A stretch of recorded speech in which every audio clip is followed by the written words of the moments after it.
Hello everyone and welcome to this week's video. Today, I will be taking on the 10 art styles challenge with my characters. For those unfamiliar with this challenge, I will be using a wheel to choose 10 styles from shows, comics, films, and other for me to try and emulate. I've also made wheels with my characters so it can choose which ones will be drawn with the style chosen. My style when I draw humans is kind of like a mix between cartoon and anime-ish. There's not really much else to describe it. Also, if y'all see an issue with the wheel going forward in this video, pay no mind because I accidentally deleted all the original footage, so I had to re-record everything. Just keep that in mind, please. Thank you. This will be a longer video, so I hope you grab a snack, sit back, and enjoy. The first art style of this challenge is Sumikkogurashi, with the animal characters Mama Ophelia and Pip. Sumikkogurashi is such a cute style, I wanted to give it a shot with my characters. The style consists of rounded bean-shaped bodies, consistent line weight, and pastel colors. I hope I did the style justice.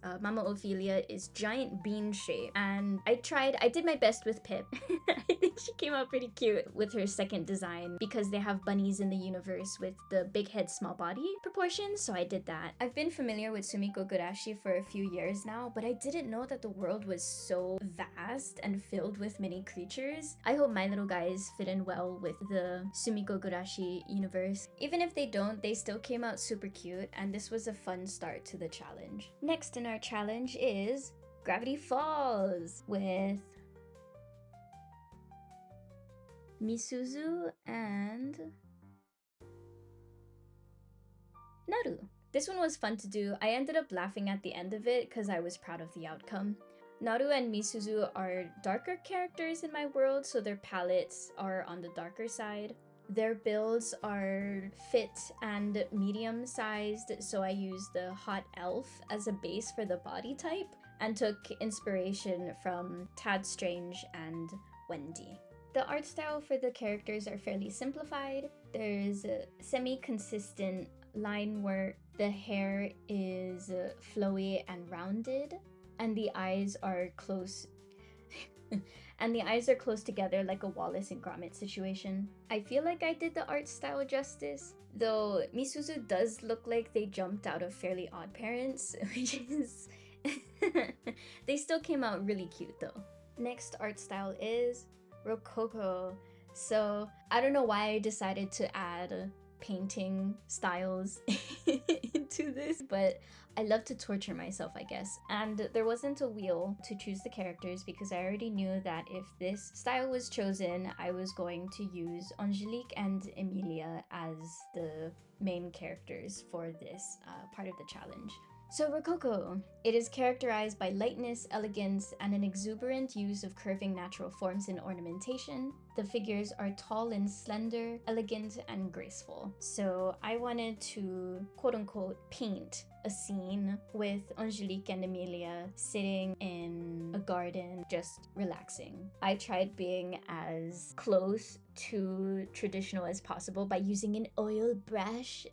I failed miserably. I shouldn't have done that.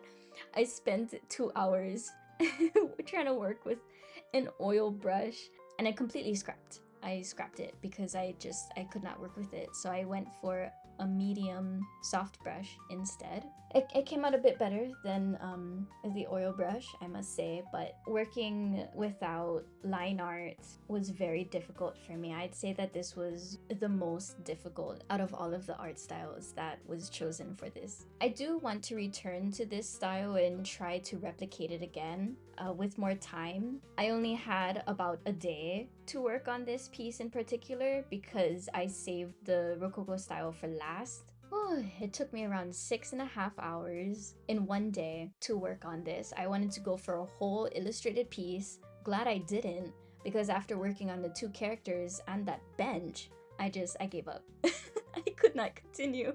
Although they didn't come out the way I'd hoped they would, I'm so proud of myself for I'm using this word a lot. I'm proud of challenging myself to go forward in this style. Surely it's out of my comfort zone, so this was really fun. From the artwork I was studying, there's a lot of sharp folds and a lot of softness in the body. There's a lot of daintiness in the hands, though my hands look a bit clunker. There's pastels, vibrant colors. Also, from what I noticed, not only are the paintings soft, but there's also a sharpness to them. I tried to replicate that as well by doing a blur effect as well as a sharpen effect. You know, I'm pretty proud of myself. You know, I challenged myself to something new, and this is the outcome. So let me know your thoughts. Yeah, thank you. On to the next art style is Cookie Run with Hikaru. I'ma be real with y'all, I have never played Cookie Run. I just think the designs of the cookies are so beautiful and extravagant that I wanted to take a crack at it with my characters. It's interesting that Hikaru was chosen for this because he's one of my characters with not a lot going on fashion-wise. He's a minimalist assassin, so he doesn't wear a lot of extravagant clothing, he doesn't wear a lot of bright clothing, but I took this as a time to be creative and played with colors, texture. I made his little icon in a flat way and an icon fully rendered because I took inspiration from other cookies of them having, you know, a flat look and then their fully rendered design. This was especially fun to do because I kept on zooming in on the fully rendered designs of cookies to try and study how they were drawn. It was still difficult for me to try and replicate that. But I think I did okay with the different colored line art and the textures and whatnot. Let me know your thoughts. So next up is Bee and Puppycat with Gandalf and Mama Ophelia. The art style in Bee and Puppycat is, I can only describe as yummy. The colors can be soft and vibrant, the line art is thin, and it can vary in color depending on the scene. I chose some of the members of the wizard family as Gandalf's base. I feel he would fit in well with them. Also, his color theme fits.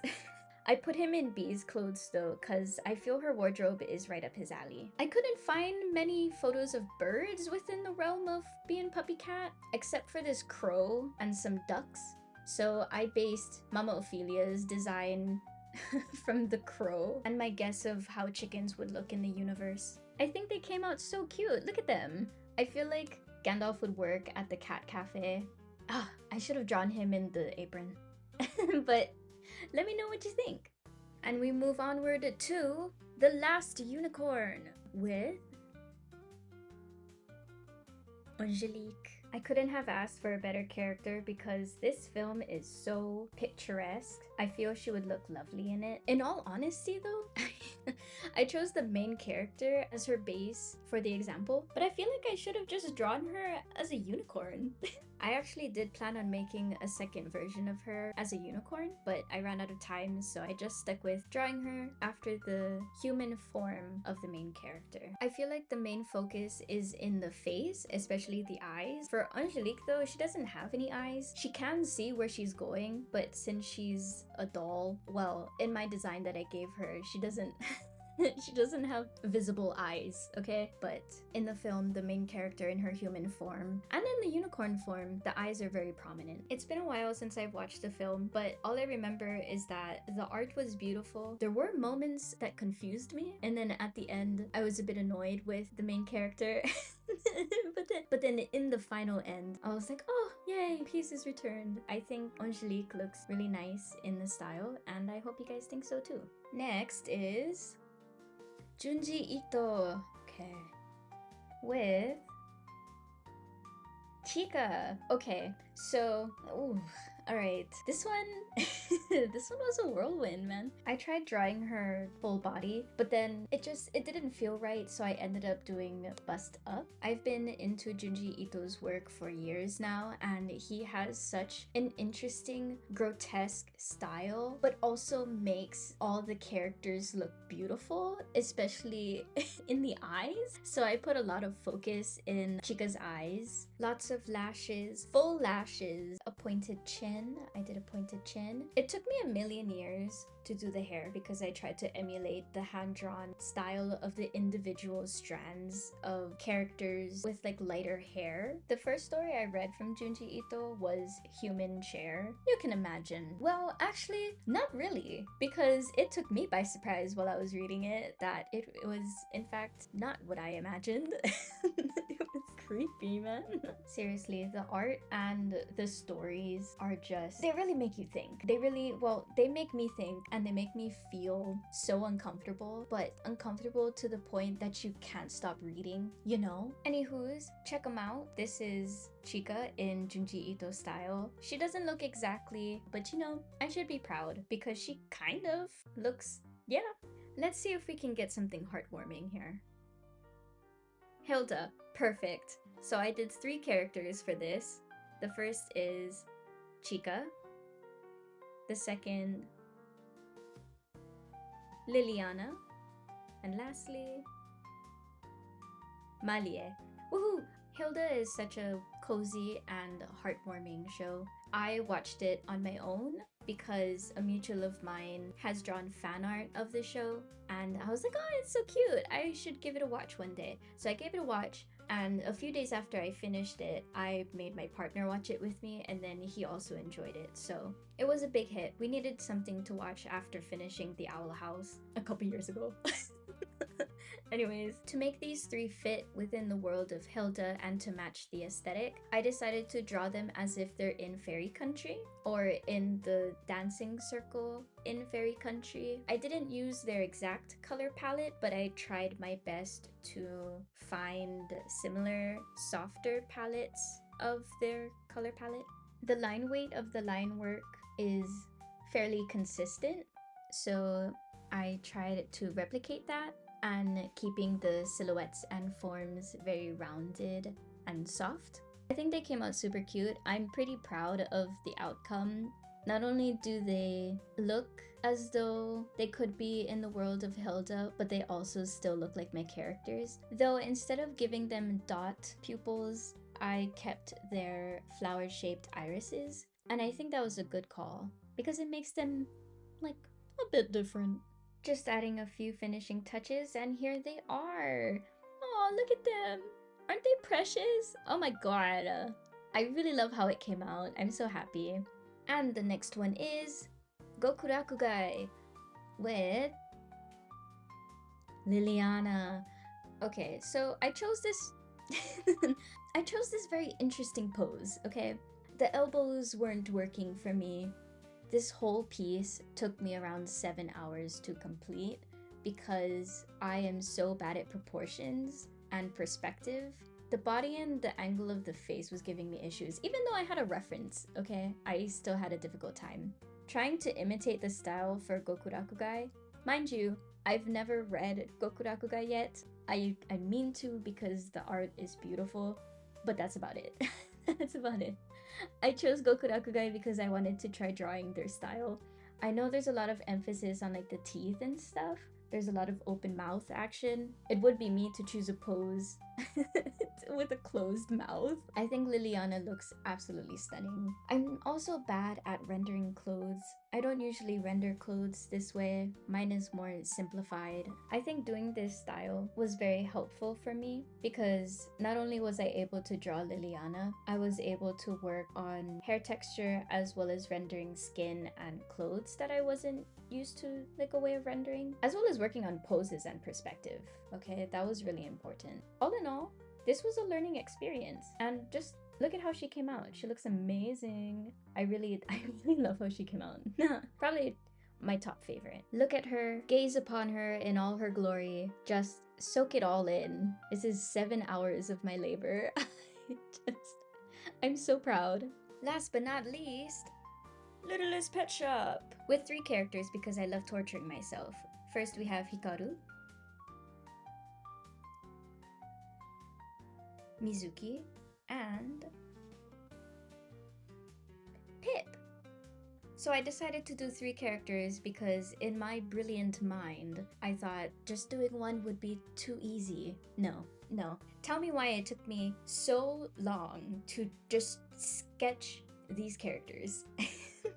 I'm losing my mind. I went in and added colors in the shapes of the body. I wanted to do this without line art, and I think it came out as I wanted. The shadows and highlights definitely helped add depth to these toys of my characters. I added LPS as one of the options because I saw Emma Artley have it in her Artstyles video, and I thought it was such a great idea. I chose a cat for Hikaru because he is a mischievous, well-kept, and secretive individual who likes to keep to himself. He doesn't approach people first. I tried my best with his scar. I did a smudge, but it didn't work, so I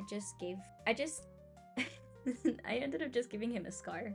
For Mizuki, both Mizuki and Misuzu are fox deities, so I thought making them a fox would be fitting. Originally, I was going to do an all-white body, but the blue worked out better. The body was an issue. The proportions that was given from the photos of the toy fox was a bit difficult to navigate, but I think it came out pretty okay from what I was given. At this point, I was really debating about the earrings because they looked a bit wonky, but you know, I kept them in because Pip's design is pretty straightforward. She's a mouse, so I based her design off of the mice. She's super cute, you know, she looks like she could actually be a toy in the series. I think they all came out looking super cute. I know if my younger self saw them, that I would have definitely grabbed them to have them in my collection, so I'm very proud of how they all came out. That has been my take on the 10 Artstyles challenge. I love them all, and it was fun to branch out of my usual style. If you've reached the end, I'm so proud of you. Thank you for watching. If y'all enjoyed this video and would like me to do a second version with the other styles we didn't do, let me know down below. And as always, have a beautiful day or night wherever you are. Goodbye!